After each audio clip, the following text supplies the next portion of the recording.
Xato qildim.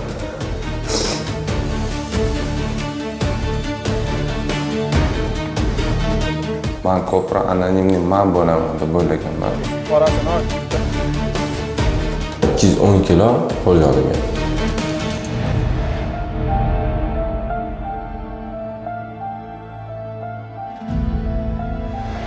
Respublikamiz hududi bo'ylab o'tkazilayotgan Qoradori 2026 keng qamrovli tezkor profilaktik tadbirlar davomida Ichki ishlar vazirligi tezkor qidiruv departamenti va uning hududiy bo'linmalari hamda Davlat xavfsizlik xizmati xodimlari hamkorligida Toshkent shahar va Toshkent viloyatida o'tkazilgan tezkor qidiruv tadbirlari natijasida internet narko do'konining 8 nafar yirik a'zolari ushlanib, ulardan 219 kilogramm kuchli ta'sir qiluvchi moddalar aniqlangan. Dozaga hisoblanganda 480,157 ta miqdordagi kuchli ta'sir qiluvchi dori vositalarining aholi orasida tarqalishining oldi olinib, iste'moli to'xtatib qolingan.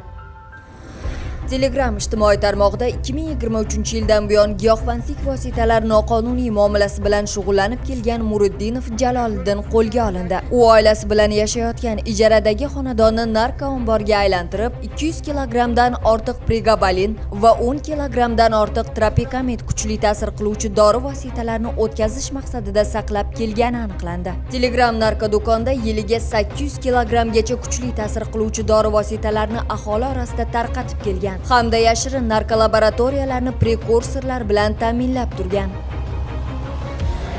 Telegram messenjer kanali bor. O'sha yerda o'zim ishlar ekanman. Katta miqdorda mol berilgan. U molni ham misol uchun vaqti bilan geolokasiya orqali qo'yib beradi. Ulardan keyin o'sha kapsula donalariga solib, mayda-mayda qilib qo'yib, keyin tarqatishadi. Meni vazifam saqlash. 245 edi, 45 ga tarqatilgan. Salkam 210 kilo qo'lga olingan.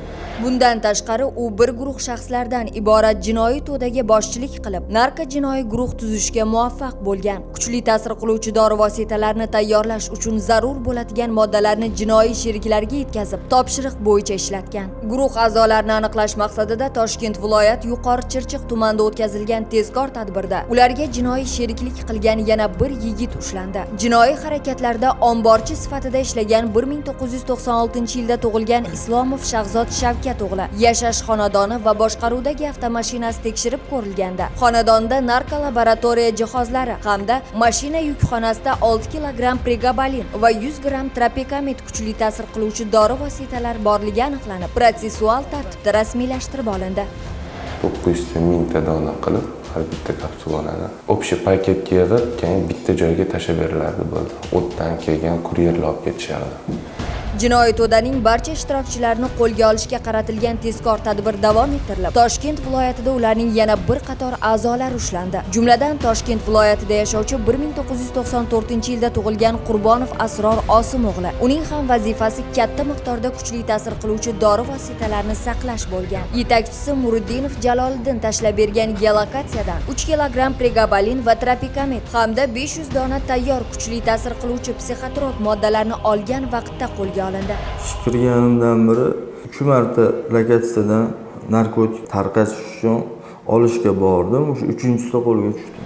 Shuningdek, jinoiy guruh yetakchisi bo'lgan Jaloliddinga mo'may daromad evaziga zakladchik sifatida ishlab kelgan Abdurasulov Ziyodulla, G'iyosov Sirojiddin va Murodov Sadriddin ismli shaxslar 2000 dan ortiq psixotrop dori vositalarini joylarga tarqatayotgan vaqtda qo'lga olindi.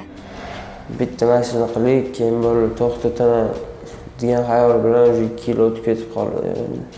Telegram narko do'konda ushbu jinoiy guruhlarning eng asosiy yetakchilari Blue va Black nomi ostida o'zini oshkor qilmaydigan yirik narko jinoyatchilar, sport bilan shug'ullanib yurgan ko'cha bezorlari bo'lgan Zukurov Behruz va Said Akbarov Shukrullolar bilan hamkorlikda ish yuritib kelgan. Ya'ni narko jinoiy guruh a'zolarida yetakchiga bo'ysunmaslik holatlarini sezganda, topshiriqqa asosan ularni o'ldirish bilan qo'rqitib, urib do'pposlab tan jarohati yetkazib kelgan. Tezkor tadbir xodimlari tomonidan tomonidan bu ikki shaxs Toshkent shahar Yunusobod tumanida qo'lga olingan. Mazkur holat yuzasidan ko'cha bezorlariga nisbatan O'zbekiston Respublikasi Jinoyat kodeksining 277-moddasi bilan jinoiy ish qo'zg'atilib, qamoqqa olingan. Jinoiy guruh a'zolari yurtimizda giyohvandlik vositalariga qarshi keskin kurash olib borilib, jazo choralari kuchaytirilgani haqida xabarlari bo'lganini afsus bilan bildirishdi. Ular bu qadar tez qo'lga tushamiz deb o'ylamaganmiz deya nadomatda qolishdi.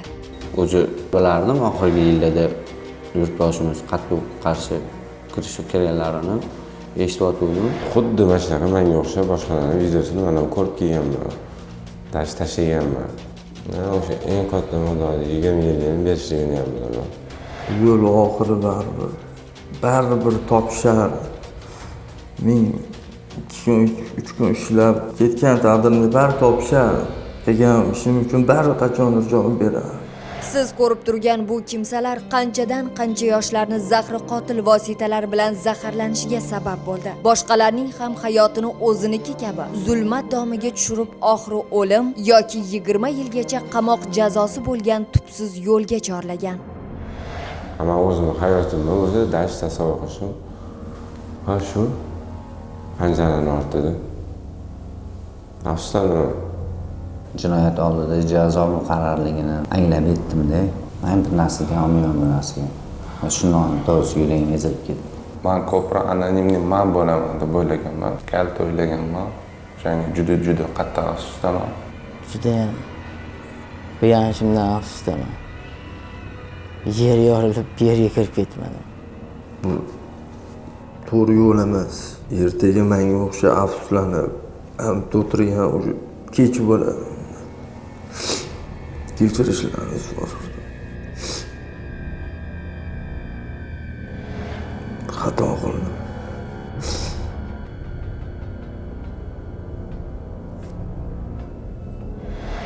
Bu kabi farzandlar oson pul ortidan quvib, nechta oilalarning qora kunlariga, qancha onalarning ko'z yoshiga sabab bo'lmoqda. Пожалуйста, я вас умоляю. Простите моего мужа. Я готова за это сама отвечать головой. Я готова, чтобы он дома сидел с ребенком. Пожалуйста, я вас умоляю. Men necha marta aytganman, to'g'ri yo'lda yashaylik, baribir buyurmaydi, oxiri yaxshilik bilan tugamaydi. Necha marta aytganman. Aytganingizdek, meni holimga hech qaysi dushmanim onasi tushmasin. Tushundingizmi? 20 yilda men bormanmi, yo'qman. Men bolam oxirgi manzilimga meni olib bormaydi, men o'zim ashtimga yetib keldi. Men bolam meni kuzata olmaydi oxirgi manzilimga. Onalariga shunaqa ravo ko'rishmasin. Jon bor. Iltimos sizlardan to'g'ri yo'lda yuringlar. Mayli ming so'm topasizlarmi, 2000 so'm onalarga pul ishlasa kerak emas, sizlar tinchligingda kerak. Endi bu onaizorning faryodi o'g'lini qutqara olmaydi. Jazo chorasini yengillata olmaydi. Vaqtni ham orqaga qaytara olmaydi. Mazkur holat yuzasidan jinoiy guruh a'zolariga nisbatan O'zbekiston Respublikasi Jinoyat kodeksining 251-moddasi 5-qismi bilan jinoiy ish qo'zg'atilib, qamoqqa olingan. O'tkazilgan tezkor tadbirlar natijasida 480.157 ta bir marotabalik dozaga teng bo'lgan jami 219 kilogramm kuchli ta'sir qiluvchi dori vositalarining aholi orasida tarqalishining oldi olinib, iste'moli to'xtatib qolindi.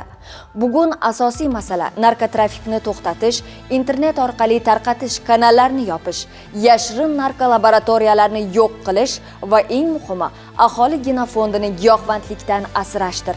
Agarda siz ham shubhali faoliyat yoki shaxslar haqida ma'lumotga ega bo'lsangiz, Stop Narkobot Telegram kanaliga xabar berishingizni so'rab qolamiz. Hurmatli fuqarolar, mazkur jinoiy guruh a'zolari tomonidan sizga yoki yaqinlaringizga nisbatan noqonuniy xatti-harakatlar kuzatilgan bo'lsa, ushbu shaxslardan jabr ko'rgan fuqarolardan ichki ishlar organlariga murojaat qilishlari so'raladi. Shaxsingiz sir saqlanishi kafolatlanadi.